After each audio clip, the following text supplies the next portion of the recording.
Chapter 19. Only Ignorance.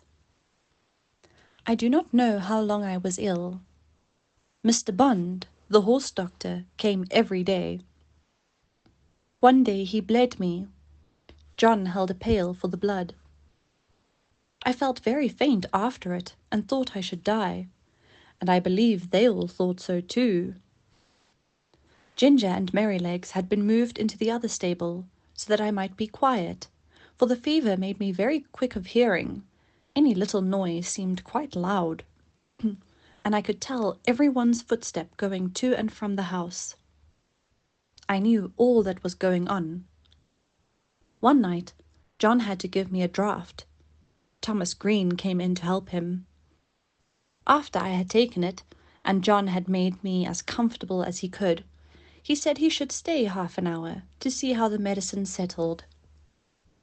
Thomas said he would stay with him, so they went and sat down on a bench that had been brought into Merrylegs' stall, and put down the lantern at their feet, that I might not be disturbed with the light. For a while both men sat silent, and then Tom Green said in a low voice, "I wish, John, you'd say a bit of a kind word to Joe. The boy is quite broken-hearted. He can't eat his meals, and he can't smile.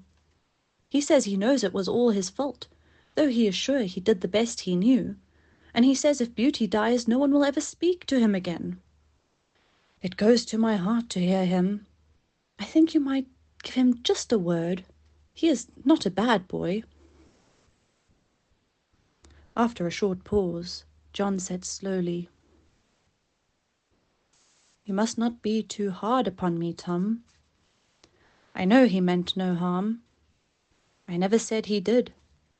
I know he is not a bad boy. But you see, I am sore myself. That horse is the pride of my heart, to say nothing of his being such a favourite with the master and mistress. And to think that his life may be flung away in this manner is more than I can bear. But if you think I am hard on the boy, I will try to give him a good word tomorrow, that is, I mean if Beauty is better." "Well, John, thank you. I knew you did not wish to be too hard, and I am glad you see it was only ignorance." John's voice almost startled me as he answered, "Only ignorance? Only ignorance? How can you talk about only ignorance?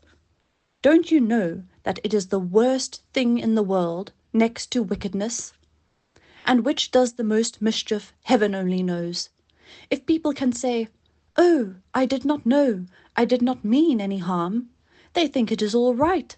I suppose Martha Mulwash did not mean to kill that baby when she dosed it with Dalby and soothing syrups, but she did kill it, and was tried for manslaughter."